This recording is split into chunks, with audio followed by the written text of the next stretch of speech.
Oh, here we are again now, and it's like no time has passed. Gazing out upon the sunset as it sinks into the night. Many times it seemed as though a given day might be our last. Face to face with certain death, it's somehow coming out alright. I don't think that we have any cause to lament, but there's quite a lot of thrilling intent, thrilling intent, thrilling intent, thrilling intent.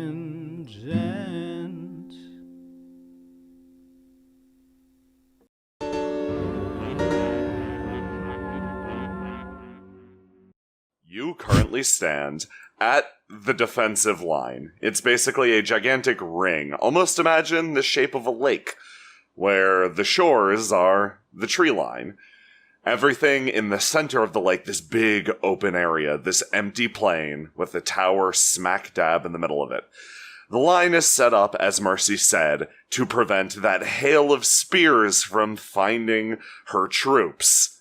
You currently stand at the very edge of this. It's open plain between you and the tower. What is your plan? Is it like a grassy plain or like... Oh, it's... Because it dropped on the Capitol, right? Yes, it is like exploded Capitol or flattened stuff? Or there is exploded Capitol, especially around the foot of the tower. However, it is a dusty short grass plain. Like, it isn't Gotcha. It isn't long grass or wheat fields. It is absolutely just short. Like the kind of grass that'd be good to gallop over. Yes. Okay, we get the point, Gregor. We get the point. I'm not against horses. I just don't want to gallop into the tower right now, okay? Okay. As long as we can do it later. Deal. Absolute deal. So is this tower, like, clear in the middle of this clearing? Or is there any part of the... Well, okay.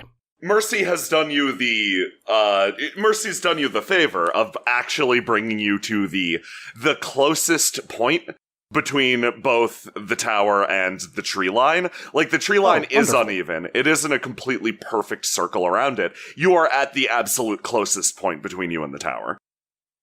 You got the shortest distance. You got the shortest distance to run from exactly here.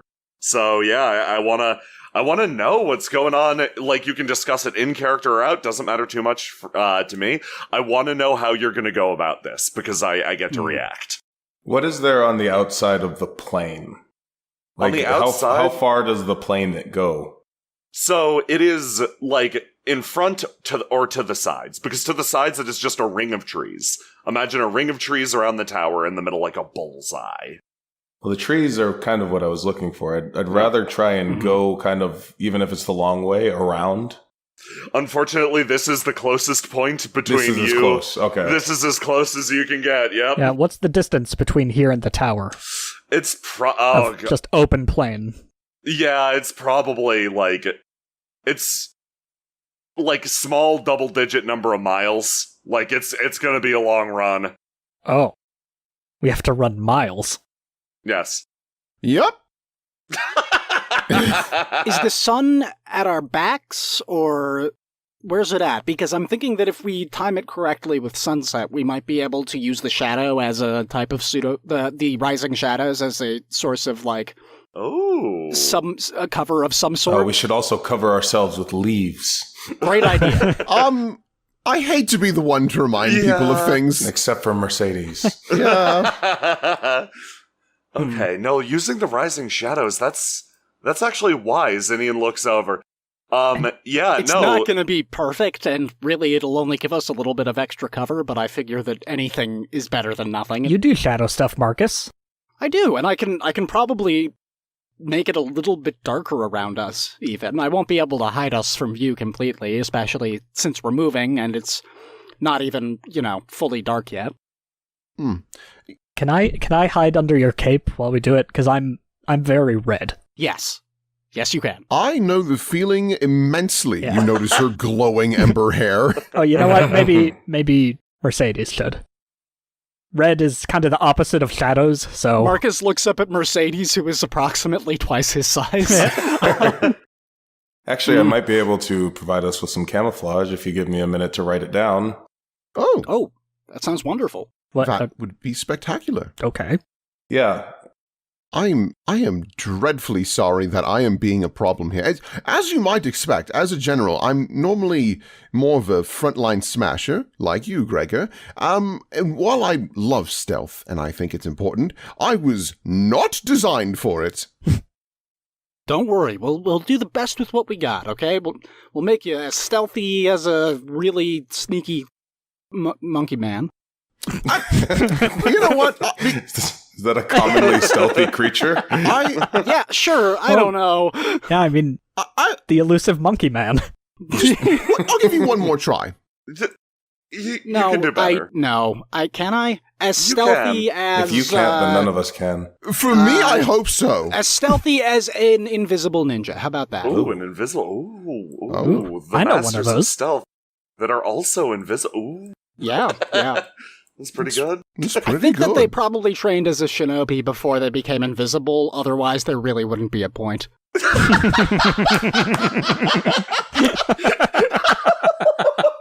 Anyway, where were we?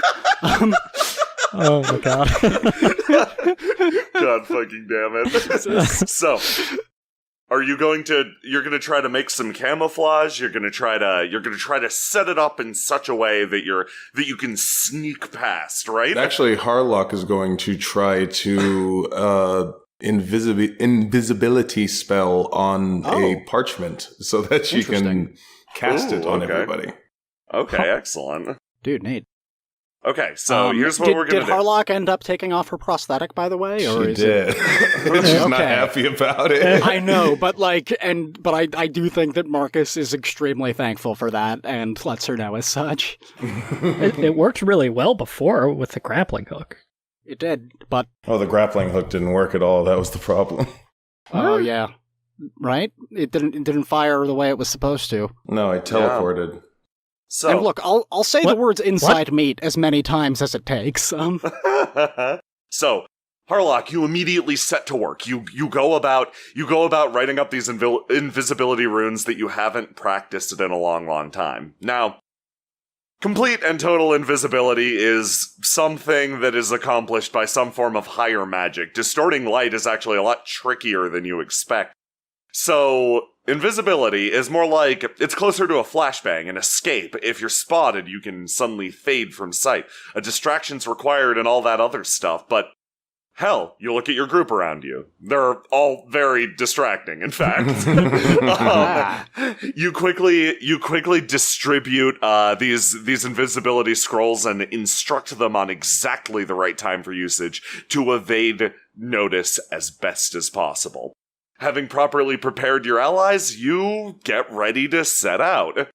You all set about crossing this big empty field, and Marcus comes up with the brilliant idea of moving in the tower's shadow. Now, that shadow doesn't exactly extend directly to where you're at. You have to cross some open plain before you get to it.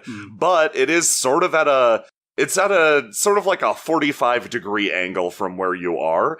And with a little hustling, you'll go out of your way. It won't be a straight route, but you'll be able to move through the shadow of the tower. And hopefully that'll give you quite a bit more cover.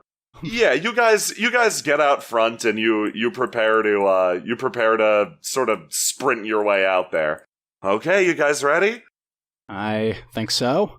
Marcus casts a couple of passive, enchantments in his general proximity to just deepen the shadows and kind of make them cling to everybody nearby a little more. Okay, then. Let's go! Go. You all start running out across the field, and there's this almost eerie pressured silence around you as you do. You see the marks of, where spear after spear impacted the ground, just intending to pulverize back this final defensive line. And, you go clear of it. And it's so strange. It's almost quiet out there in the field. Every footfall of the people around you sort of echoes. And, as you leave the shade of those trees, you manage to sort of bury yourself in the shadow of the tower, and you hear the tone of that bell. No. really? Harlock will actually ask Mercy because Good call. Yeah. Yeah, that is her call for sure. yes, I mean, I don't know that we're going to have a better chance to get this close, but I guess it depends on how much you, I don't know if this is the right word for it, trust your soldiers? I trust my soldiers implicitly, and while I am concerned for them, I have already warned them that I will not be there to assist them, and besides, I can't protect the entirety of the front line anyways. So And they're you're right, prepared. they are prepared. I mean, they've done this long enough. And not to mention with the new supplies and new friends, morale is much higher than usual. So I think they'll fight even harder than that. And besides, as you said, this is an opportunity I refuse to pass up. I have been trying to get to this tower for literal months. And we are going to learn a lot from this. I'm very optimistic. Yeah, this is very far from us doing something, in vain or with no important goal in mind. We'll get some good information this way. I'm glad you said that because I've been working on this empathy thing, and I would have suggested to press on, but I would hate for you to be upset about it. As an ASMR with the virtue of empathy, I understand precisely where you're coming from, and it's very appreciated. But I'm also well aware that if we can gather some good intel, that is what will protect my people far more. That's my thought exactly. And Harlock, that's really sweet. Jeez. Thanks. I'm Yes. trying. I'm working You're doing really great. hard. Mercy spins around with a big smile. You've earned this. It punches her in the chest.